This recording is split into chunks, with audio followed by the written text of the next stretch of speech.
Дали ова значи дека конечно најдовте начин во дигиталниот маркетинг да кажете ако се јавите во следниве 10 минути, тогаш заедно со оваа понуда ќе добиете уште.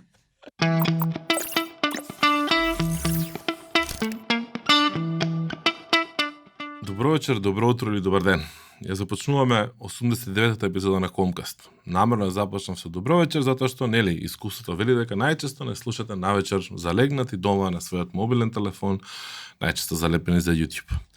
Ова е 89-то издание и ако не се лажам за прв пат имаме гостинка која што мене ми причинува особено задоволство што е со мене денеска тука, затоа што е лидер, дел од тимот кој што јас безрезервно со години назад секогаш го посочувам како еден од најдобрите тимови за дигитал маркетинг што во Македонија, затоа што меѓу првите почнаа да работат дигитал од А до Ш, од почеток до крај, да прават содржина, да мерат во измеѓу што се случува и на крај да следат продажба. Нешто што денеска за многумина би требало да биде секојдневие. Тие беа некои, да речеме, од пионерите на нашиот пазар како компанија кои што почнаа тоа да го работат. Ана, добар ден, добро вечер, што и да. Добро вечер, што и да е, добар ден. Ана ни доаѓа од Студио Модерна, вака една лична карта, позволи ми ако сакаш ја, ако сакаш ти. Повеќе. Сега си одговорна за два пазари, за македонскиот пазар и за соседен бугарски пазар во делот на дигитален маркетинг. Ајде тогаш само на кратко воведине во твојата, да речеме, професионална животна историја за дигитален маркетинг и Студио Модерна. За оние кои што не знаат, Студио Модерна е всушност Топшоп. Да, Топшоп, Дормео, Делимано, Вукмакс, сите тие ваши омилени брендови со најдобри цени во секое време. Историјата е долга, 15 години веќе. Започнав со една лендинг страничка за Power Juicer на времето со Джек Лален, сигурно памтите. Денеска тоа се многу брендови, многу производи, илјадници производи, два пазари и огромни таргети за продажба што треба да се постигнат. Како се движеше, ако се обидам да те натерам да го сублимираш развојот и улогата на дигиталниот тим и дигиталниот маркетинг во Студио Модерна и со сите нејзини брендови? Како може да го поделиме по фази? Да речеме, таа некоја прва фаза, што се очекуваше, што правевте, па нешто измеѓу, што е денеска, какви се очекувањата и да речеме, стратегиите денеска? Значи, како што спомнав, почетоците беа многу скромни, со 1-2 производи. Се базираше на поставување на Google Search кампањи и практикување на имейл маркетинг, значи тоа не беа приоритетите. И како што се ширавме, пополека го осознававме делот на социјалните медиуми. На тоа време имаше еден MySpace, каде што се обидовме да правиме кампањи за нашиот бренд BDFit во тоа време. Така да тоа беа некои ситни почетоци. Во момент тогаш бевме ситен канал за продажба. Тогаш можеби не ни бевме канал за поддршка, туку бевме една информативна поддршка, да кажам. Сега сме огромен канал за поддршка, но и за продажба. Во моментов нема нешто на интернет што не правиме. Почнувајќи од содржини до развивање на нови канали на комуникација и на продажба. Имаше еден период, ако јас добро од моја перспектива следам, каде што контент маркетинг и собствени сајтови, брендови, апликации, се што пробувавте да работите. Дали сега јас не следам или малце тоа е понастрана или имате други проекти кои што можеби мене ми изгледаат различно од тогаш? Значи се сеќавам на мои рецепти, се сеќавам на за она джусерот исто имаше уште некој друг бренд, друг сајт и така натаму. Соновникот исто така за Дормео како апликација мене ми стои уште во глава. Дали тоа беше некоја средна фаза на трансформација до ова што сте денеска, дали и тогаш бевте класично продажно ориентирани или денеска е веќе тоа многу поусавршено? И денес контент ни е нешто што ни е број 1 во однос на тоа што го правиме. Значи, почнуваме од производите што ни се во портфолио и веднаш смислуваме како тие ќе бидат пласирани преку контент. Мои рецепти се уште постои, се уште има многу силно комјунити, се уште го работиме и го поддржуваме на секој можен начин. Нов проект од пред 2 години отпакуваме, значи не сме го напуштиле секторот со содржини, само го работиме на малку поинаков начин. Исто така, со почетокот на кризата, ситуацијата, како да наречам веќе оваа ковид состојба, прво нешто што направивме во март и април, лансиравме специјален сајт за контент, homeology.mk. Значи, навистина и во време на криза, свативме дека содржините се тие што ќе ги привлечат посетителите кај нас. Така да секогаш фокусот ни е на содржини. Само да, тие никогаш се менуваат, никогаш се во форма на апликации, никогаш се во форма на мини сајтови и така натаму, но се трудиме се што е актуелно да некако го интегрираме во нашата целокупна стратегија. Колку долго вашата компанија ве остави како канал да не бидете премногу фокусирани на продажба? Во смисла на тоа дека знам дека нели сте продажно ориентирана компанија, дека нели продажбата е врвот на се што треба да се случува таму, ама знам од минатото што сме дискутирале дека нели баш креирањето на содржина всушност влијае на сите канали паралелно. И беше во ситуација во која што дури онлайн продажбата во Македонија не беше толку нешто секојдневие. Дали имаше некој момент на пресвртница во кој од утре сега вие одговарате за продажба и не ми интересира ништо друго? Постојано одговараме само за продажба. Значи, нашите таргети се продажни. Ние сме компанија за директна продажба. Ова што го правиме со контентот е on top of. Прво затоа што македонскиот пазар е многу штур со содржини. Значи, нема сајтови кои што се специјализирани на одредени теми каде што ние нели можеме да најдеме соодветен таргет. И бидејќи не постојат, ние навистина мораме сами да ги создадеме. Кога ни беше најавено, например, Делимано како портфолио, ние свативме дека нема сајтови, барем во тоа време немаше. Сега се појавија нели разни и други, и Facebook групи, каде што нели се споделуваат рецепти и така натаму, но кога дојде Делимано немаше таква нешто и моравме сами да го создадеме. Истото е и со Homeology. Тоа е еден сајт комплетно насочен на производи, на совети и на статии поврзани со удобното живење. Дали е тоа чистење, дали е тоа домашно уредување, дали е тоа декор. Значи, специјализиран сајт тукму за да го направи секојдневието подобно. Колку често се случува во минатото да луѓе, посетители или корисници, да ги кажем, на таа содржина, кога ќе сватат дека стои нели бренд позади тоа, да реагираат позитивно, негативно или да променат малце однос? Колку сте имале такви искуства до сега во содржината?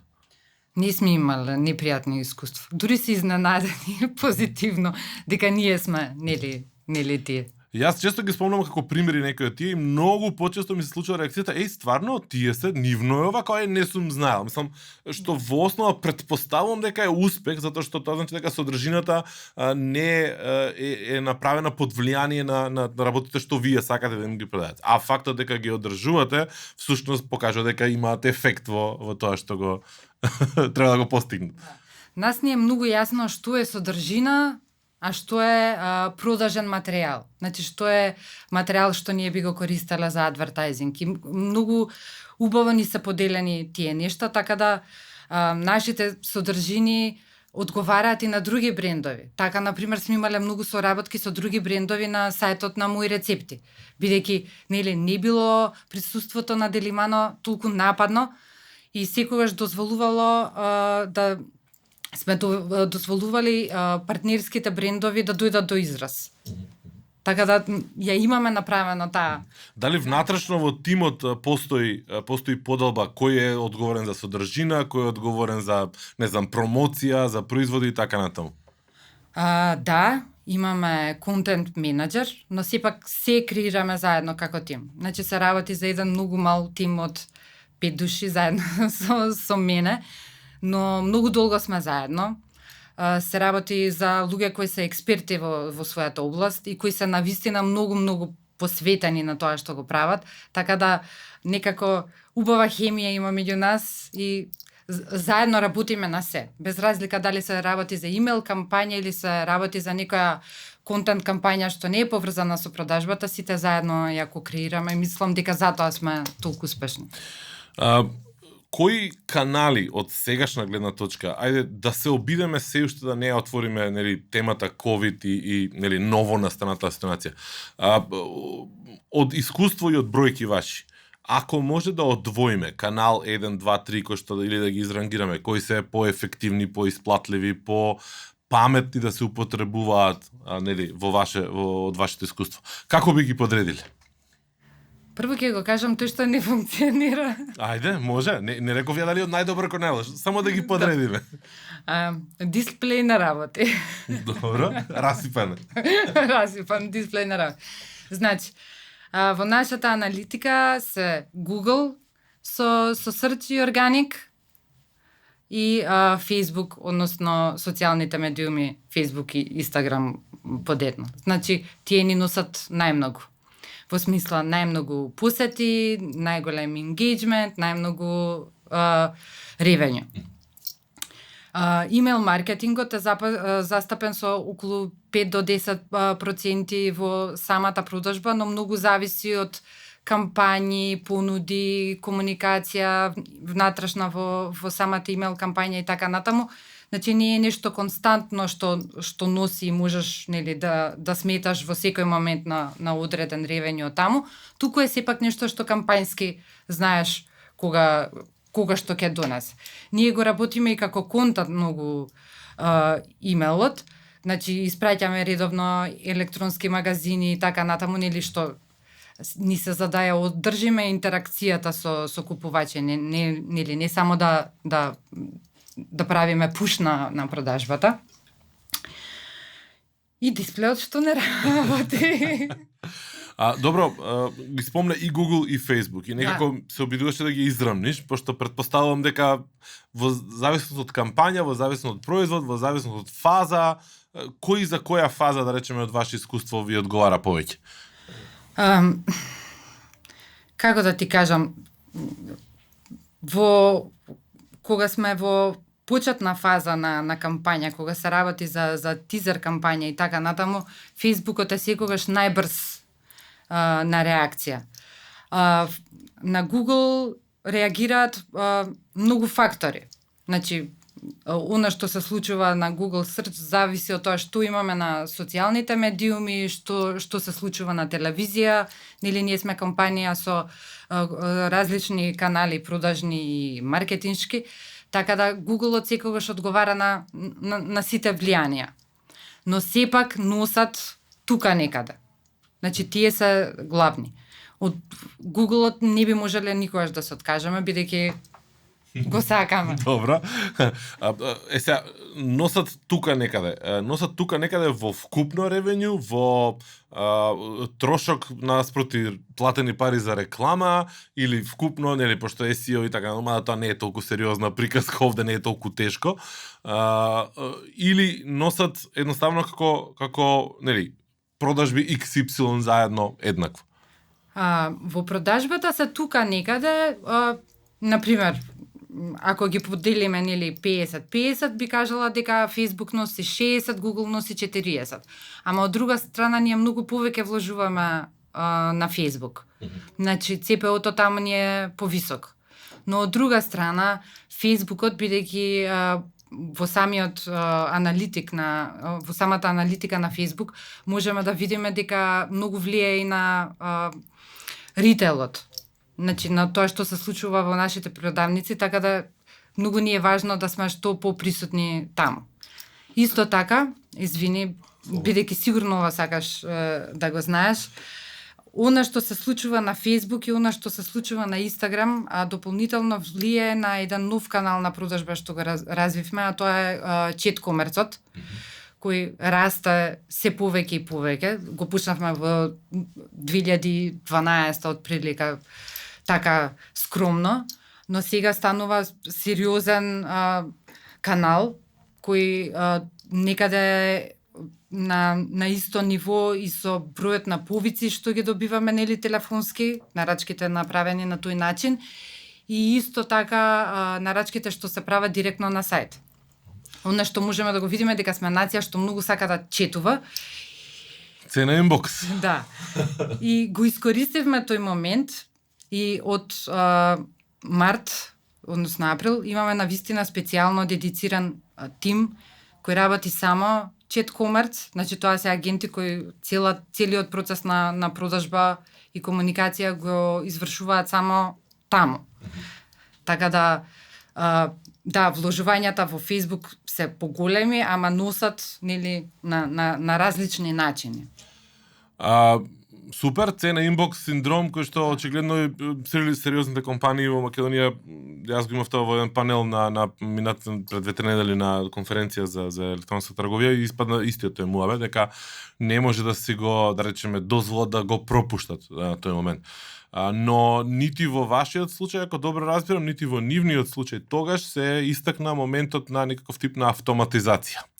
Во смисла, дали вие користите некакви чет-ботови, некакви фанели, некакви алатки во позадина кои што и покрај нели желбата на нашата публика да влезе еден на еден во комуникација, гледате да го автоматизирате на некој начин тој пристап таму. Имаме автоматизација, користиме чет-ботови, но свативме дека тие се во ред за користење во кратки секвенци, односно кратки кампањи, дали е тоа некаков lead generation кампања или нешто слично, или некоја брза продажба. Бидејќи нашиот народ доаѓа со пристап да сака да разговара, сака да четува. Така да користиме, да. Например, сега за Black Friday во нашата тизер фаза се беше тоа автоматизирано, се беше на база на четбот. Додека продажниот момент се уште луѓето навистина сакаат да зборуваат со човек. Дури јас некогаш кога имам одговарано на прашања ме прашувале дали сте вие робот.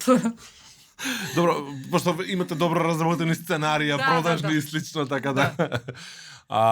Да, интересно се согласувам дека народот сака да разговара. Меѓутоа се обидов изминативе неколку недели онака да детектирам на што се должи делумно тоа и можеби не конкретно кај вас или кај сите онлайн продавачи или продавници, меѓутоа генерално сметам дека имаме недоверба кон другите канали затоа што имаме лоши искуства како корисници. Нема залиха, си направил нарачка, не ти стигнала, не знам, проневера, компанијата постои, не постои и така натаму. Си гледаш производи или понуди на вебсайт, не е ажурирано пред 3 години, тотално нерелевантно е тоа што гледаш на вебсайт. И кога 5 од 10 пати или 8 од 10 пати ќе се случи такво искуство, си кажеш, не, јас си прашам човек, вака сум 100% сигурен дека тоа што го зборувам, нели, ќе го добиам. Не сакам веќе да трошам време на нешто што, нели, нема да ми вроди со никаков ефект. И сега ова е мојот начин како да најдам оправдание зошто луѓето предпочитаат конверзации, покрај тоа што јас сум сериозен противник на сето тоа. Колку е исплатливо тоа за вас? Значи колку е исплатливо во поглед на скейлинг, во поглед на обслужување на бројот на луѓе кои што сакаат секојдневно да ви искомуницираат на чет? Знаеш како, Дарко, во моментов не е во прашање дали ни е на нас исплатливо, туку што е удобно за купувачите. Значи, овие прашања сме си ги поставувале дури интерно, дали се исплати. Не е веќе прашање дали се исплати. Значи, што е convenient за купувачот? Ако сме одлучиле да сме на пазарот, мораме да сме customer centric, така? И мора да бидеме таму каде што се тие и да им ја дадеме услугата што ја бараат. Некогаш се тоа рекламации, некогаш се тоа прашања, некогаш се барање на рецепти, но ние мораме да сме тука и да овозможиме се што ќе побара купувачот. Значи не е веќе прашање дали е платливо, туку мора да се направи. Значи тоа е дел од услугата. Искуството. Апсолутно се согласувам. Колку тогаш во тој, да речеме, аспект се обидувате да бидете едукативни, да прифатите еднаш во чет, ама постоја да се обидете да ги префрлите на некој од, да речеме, другите стандардни канали, или не се обидувате? Не се обидуваме, баш напротив, посебно сега кога имаме дедициран тим за чет комерц, имаме купувачи со кои четаме со месеци, со години. Значи, ова го правиме од 2012. Ние сметаме на нивната лојалност. Сметаме на тоа, на врската што сме ја направиле. Значи, ние сме веќе пријатели, нели, кои се постојано со нив на чат. И ти си во нивниот инбокс, има ли поубаво место? Абсолютно. Зошто да ги праќаме на телефон? Зошто да ги праќаме на друго место? Добре. Секога се враќаат. Океј, интересно, не очекував дека толку, да речеме, ќе дискутираме за чет, ама мене ми е особено драга тема, затоа што јас и покрај тоа што сме работели со ботови, со канали, со фанели различни и слично, сепак не предпочитам директна продажба во чет, освен ако не е некој автоматизиран и полуавтоматизиран. Дури во ситуациите во кои што го правиме тоа, гледаме да биде онака one time, гледаме да биде што е можно помалку пати и она што е најважно е гледаме да им помогнеме да ги научиме како би требало да изгледа нели тој регуларен стандарден тип на нарачка. Што да речеме во тие сценарија кои што јас ги земам за пример личен, може да си го дозволиме тоа. Ама во секој случај сметам дека за развој на e-трговијата не е толку многу паметно да го фаворизираме тој дел кога сме од другата страна. Јас сваќам дека нели корисниците тоа го сакаат, меѓутоа го сакаат што го добиваат. Дали на AliExpress некој им го прави тоа, дали на Amazon им го прави тоа. Нели се гледа да се стандардизираат некои канали таму кои што ќе бидат доведени до ситуација во која што ти ќе прашаш, стварно дали разговарам со човек или не. И тоа е супер момент, супер предизвик, нели, кој што стои пред вас. Ако често ви го поставуваат луѓе како прашање тоа, значи дека може да го автоматизирате процесот прилично добро и во дадена ситуација на одреден тригер да преземе лице во пазина. Ајде сега да дојдеме на моментот кој што мене конкретно ме инспирираше да те викнам и да го правиме мојот, затоа што и покрај тоа што ве следам и гледам што се правите, Black Friday е лудило само по себе, помина жива среќа, позади нас се чека друго лудило и така натаму.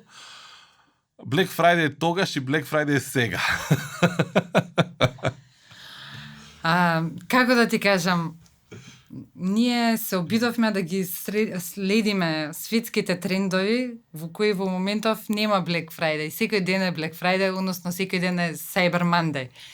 Затоа ја почнавме кампањата многу порано од предвиденото, бидејќи на купувачите веќе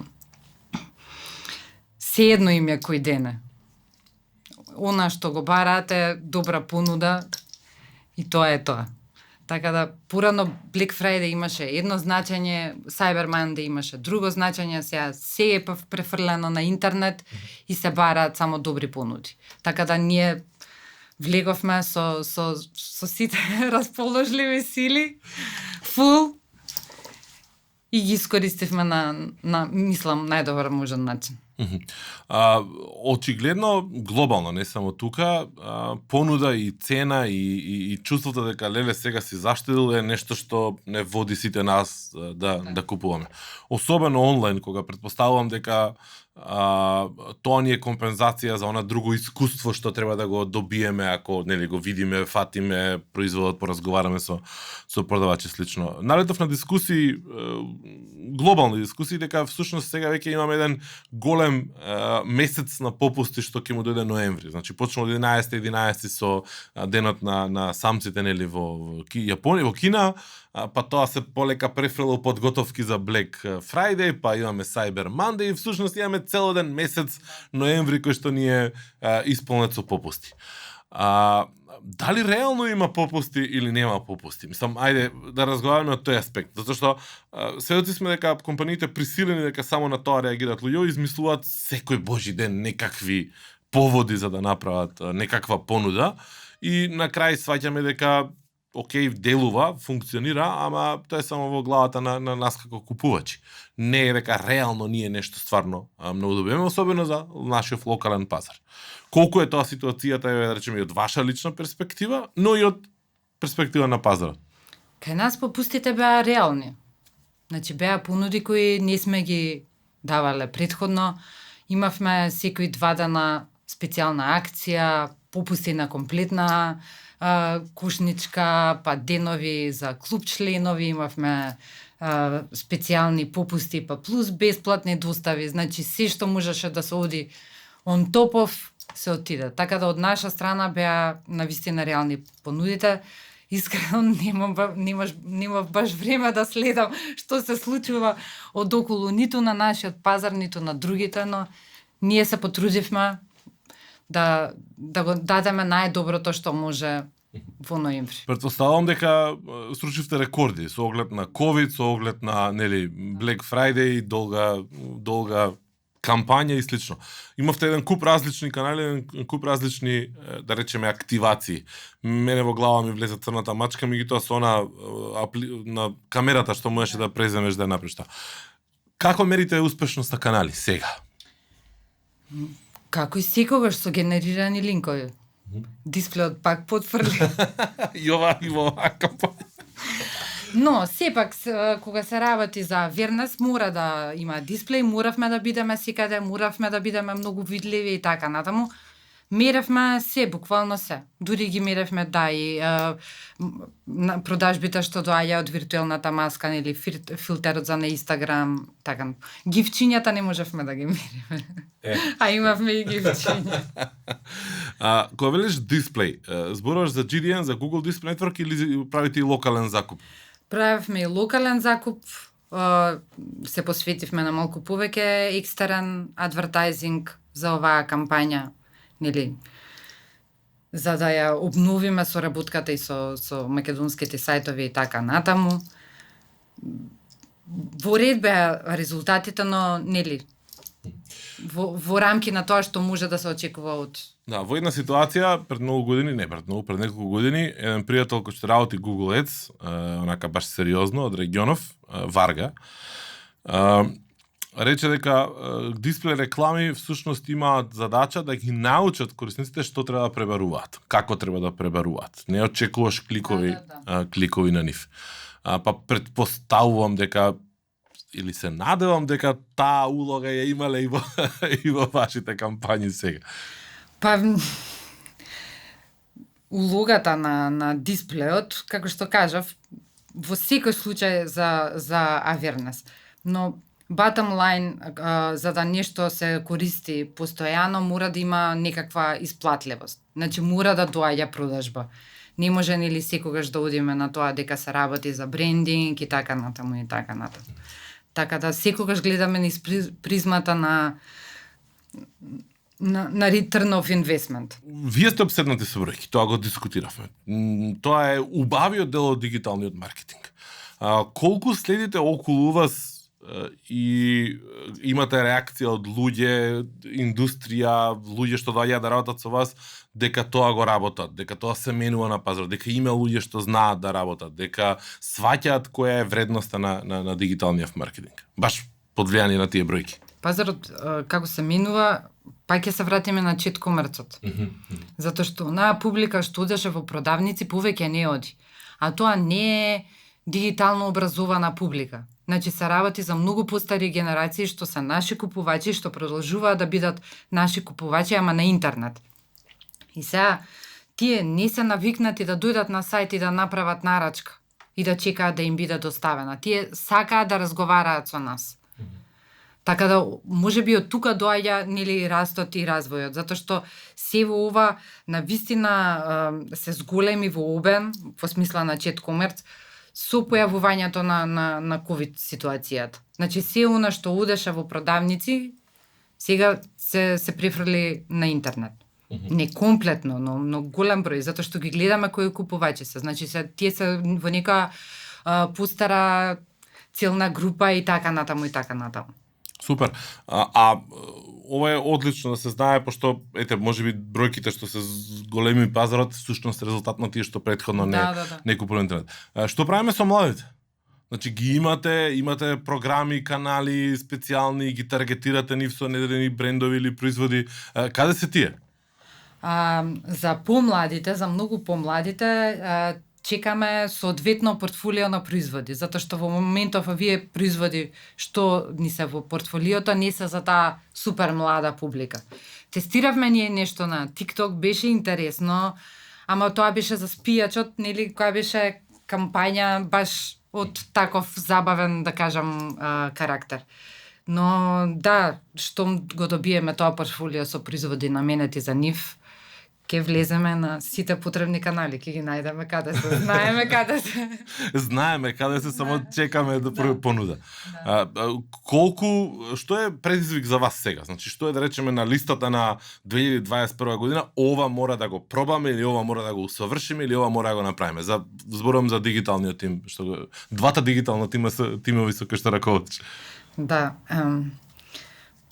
како да ти кажам, прво ја имаме одговорноста да обстоиме како компании, искрено да ти кажам.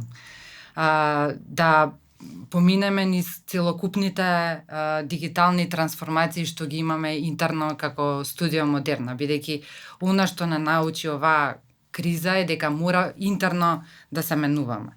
Значи, не се работи за тоа кои канали ќе се користат или како ќе се користат, туку како да станеме e-commerce first компанија. Значи, за тоа се работи. А сега, дали тоа ќе биде TikTok или ќе биде Facebook, апсолутно е неважно. Бидејќи тоа што го правиме сега, ние сме го правиле и на MySpace, што го спомнав. Значи, тоа е тоа. Комуникацијата никогаш нема нели да се смени, без разлика како ќе се менуваат каналите. Тоа е тоа, ќе продолжиме подлабоко да навлегуваме во содржина и во креација нели на содржини. Ќе се вратиме посилни отпакуваме посилни со мои рецепти. Имаме уште многу идеи за такви слични контент проекти. Четкомерцот, пак ќе го споменам, многу го сакам. Овде ме боли. Си го тераме, така да тоа е една таква визија. Да правиме се што е удобно за купувачите. Да бидете e-commerce фокусирана компанија, односно да биде број 1 во целиот тој, да речеме, стратешки пристап, е одлука или желба на дигиталниот тим или на раководството in general? На целокупната на целокупниот студио Модерна систем. Дали во некои различни пазари, пошто оперира студио Модерна колку 21 држава, дигиталниот тим е понапред или поназад и таа трансформација е кај нив понапред или поназад него тоа што го имаме тука и во Бугарија, например, каде што има шувите? Дигиталните тимови во моментов на сите пазари доживеа огромен раст. Мислам, ситуацијата е малтене сегде иста. Посилни се во ние држави каде што, например, во моментов се во некаков локдаун и продавниците не работат и така натаму. Но никаде не стагнира интернет како продолжен канал. Баш напротив. Секаде доживуваат 100%, 200%, 300% раст. Добро, тоа е очекувано. Да, сосема очекувано и нормално и како изгледа размената на знаење и искуство во рамки на таа мрежа? Што знам дека во пар ситуации сме разговарале дека да речеме на некое посериозно ниво како компанија му пристапувате на ова и сте во директни корелации со работки со самите нели сервиси како Google и Facebook и така натаму. Како изгледа учењето во една таква средина? Па тоа е можеби најзабавниот дел од нашава работа, затоа што сите имаме нели маркетинг планови кои треба да ги реализираме, но во секоја земја има различни специфики, бидејќи сепак се работи за различни пазари и сите пробуваме и тестираме различни нешта. И потоа ги споделуваме тие примери и секој ги адаптира на својот пазар. Така да има постојано размена на успешни примери и на тој начин функционираме. Ако една кампања е успешна во Македонија, таа потоа се пресликува секаде. Нели го спомнав спијачот, прв пат беше организиран во Македонија, значи тргна од тука проект, а последниве 2-3 години беше организиран во сите земји на системот. Ми се чини во Словенија доби награда за најдобра кампања на социјални медиуми.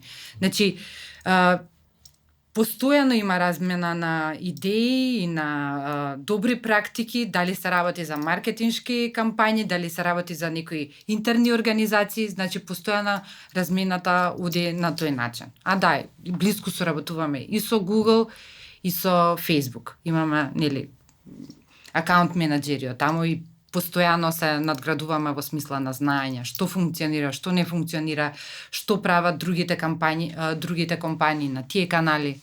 Што викаат Google кога ќе не овозможат како земја да може легално да се огласува? Нема да ни овозможат. Премногу мал пазар сме. Навистина сме. Тоа не е наша постојана мака и постојано се жалиме. Имаме проблеми нели со одобрување на кампањите и така натаму како сите тука колеги во Македонија, но тоа е тоа, премал пазар. Меѓу другото, кога се договаравме што сакам да те прашам и за што сакам да зборувам, јас ти ги спомнав и лайв стримовите. Своевремено, не знам колку се сеќаш, преку мој телефон се правеше првиот лайв стрим на Дормео, ми се чини, за билбордите, со билбордите со бебињата кога се црта. Од тогаш помина многу време и многу ја унапредивте таа игра. Мене цело време ми стигат некои нотификации, веројатно сум кликнал за лайв стрим кога иде Дормео, ми се чини во живо од тогаш. Што правите на таа тема и што е, да речеме, онака искуството во поглед на лайв стримовите на Facebook? Што едно време беа онака вау, сега као деме ги нема, ама кој е вашето искуство? Па вака, да, ние уште нели одамна почнавме со тебе, па после продолживме со лайв стримање, ама се тоа беше посодржински во смисла пренос на што се случува од саем на мебел, например, или што се случува од некоја презентација во живо и така натаму. Сега се одлучивме малце да одиме повеќе во правец на директна продажба и имаме неколку типа на лайв стримови. Едни се специализирани Facebook лайв стримови со специјални понуди, а други се стримовите од она што се емитува на телевизиите, односно нашата промотивна програма на телевизиските станици. Кога се работи за оние специализирани Facebook лайв стримови, навистина имавме неколку фантастични, навистина фантастични резултати и нашиот пример беше земен дури како урнек во сите останати земји од Студио Модерна системот. Значи, урнек како треба да се изработи и технички, и содржински, и така натаму. И на тоа сме навистина горди. Тоа значи тоа како треба да се изработи? Значи, имавте најава колку време однапред, кое време одеше стримот, колку долго одеше, како други луѓе приметија дека тоа е тоа што е добитната комбинација? Да, значи, го започнавме со најава претходниот ден, со видеа специјално уснимани за уште претходниот ден. Имавме специјална имейл кампања, имавме промотивни постови на Facebook кои го најавува лайв стримот. Беше емитуван во утрински термин, поради тоа што видеото кога ќе биде поставено во утрината има многу поголем рич во текот на денот. Значи, доколку сакате нели да ги максимизирате резултатите, потребно ви е секако и време, нели. Употребивме значи многу алатки околу самото лайв стримање, значи не беше во прашање само како било снимано технички, бидејќи беше снимано со телефон или со микрофон. Туку сите оние активности кои се дополнителни во смисла на промоција на самиот лайв. И се разбира, имавме килер понуда, која дополнително допринесе за успешни резултати. Ние имавме и состанок со нашите акаунт менаџери од Facebook, бидејќи нели целиот систем влезе во лайвстрим приказната. И тие со нас поделија неколку примери од познати брендови, познати светски брендови како ги работат, но повторно беа импресионирани од тоа ние тука во Македонија што сме сработале, како сме го сработале и што сме употребиле. Која е бројката? Значи број на луѓе што се закачиле во живо, број на луѓе што кликнале, број на луѓе што долго време седеле да го гледаат стримот, значи по кој параметар сега Facebook вика ова е свака час? И енгејџментот со публиката, значи колку луѓе го гледале, колку луѓе коментирале, комплетниот рич, но и продажбата. Значи целокупната продажба која дошла од таму. Бидејќи ја меревме, нели? Ја меревме не само на интернет, туку и во сите останати канали. Баш тој ден. Колку време траеше тој стрим во живо и колку често го повторувате сега? Ако бил добар пример, дали се уште го правите? Траеше околу 25 минути, половина час. Добре. Но беше прилично динамичен и интензивен во смисла на промоција на понудите. Значи, навистина беше нешто кратко, но сепак бомбастично. Не сметам дека сме го утврдиле идеалниот формат, бидејќи со секој лайв стрим ние дополнително тестираме дали е подобро да оди вертикално, дали е подобро да оди хоризонтално, дали се подобри 5 минути, дали е во ред да го истегнеме време траењето до цел час, дали ќе го задржиме вниманието на публиката и така натаму. Значи има уште многу што да се тестира, ама тоа е убавината. Нели? Така да и мислам дека нема совршена формула. Треба да си присутен и да ги правиш нешто. Се согласувам, мислам експериментирањето е основната појдовна премиса. Меѓутоа и навиките на корисниците се менуваат. Значи, не знам, ако можеби во некој дел од денот повеќе сме на компјутер, на десктоп, некој дел сме на телефон и така натаму, па тука влие и должина и се. Стримовите ги повторувате еднаш неделно, еднаш како имате некоја динамика сега утврдена со која што работите или кога ќе имате што да стримате? Нас во план е секоја недела да одиме со еден специјален Facebook Live стрим, кога ќе понудиме нешто посебно, но поради Black Friday тоа го одложивме за оваа недела, за овој месец, за декември, така да наскоро следине. Така. А добро, уште едно прашање за ова, што ми беше супер пример за Facebook. На првиот стрим онака као you nailed it или ви требаше 3, 4, 5, 6 за да ве препознае Facebook и мрежата ваша и слично? На првиот, ама пак ќе кажам, ние тие нешта сме ги правеле, ама сме ги правеле во смисла на форсирање на контент, не форсирање на понуда. Значи, се ни беше од околу познато, знаевме како да ја донесеме публиката баш во тој момент да го гледа лайв стримот. Бевме вешти да го направиме тоа. Само што ни требаше таа баш понуда. Дали ова значи дека конечно најдовте начин во дигиталниот маркетинг да кажете ако се јавите во следниве 10 минути, тогаш заедно со оваа понуда ќе добиете уште? Да, ама тоа нас не е филозофија 25 години, не е нешто. Јасно. Да. Значи, мене ми е совршено јасно. Јас се обидувам да не објаснам и на студентите мои кога им предавам дека, нели, тие се работите на кои што реагираме ние како луѓе. Ти ако каналот е различен, не значи дека различно ќе реагирам на пораката, значи ми треба итност. Јавете се во следниве 10 минути е форма на итност, ме сакате. Сега вие сте нашле начин како да го во вашата оригинална, да речеме, идентификацијска форма да го ставите на интернет. Да, каунтери се исто така многу успешни. Сме пробувале дури со уснимено видео од 5-6 часа да го постираме на Facebook, да одбројува наназад до крај на понуда и сегогаш последните 5 минути биле најуспешни во смисла на продажба. Супер.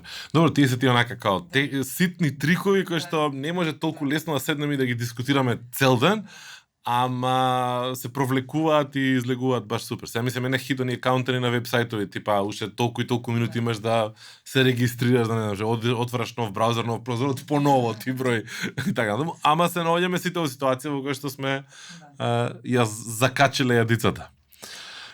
Добро, ајде на крај, можеби ако ти текне, ако не ќе одјавам без тоа да ти текне. Со кој пазар од овие со кои што ти работиш и имате увид во смисол во мрежата, Македонија најмногу влече сличности и може да ги поврземе као понака баш по некои можеби чудни параметри на однесување во поглед на диджитал маркетинг.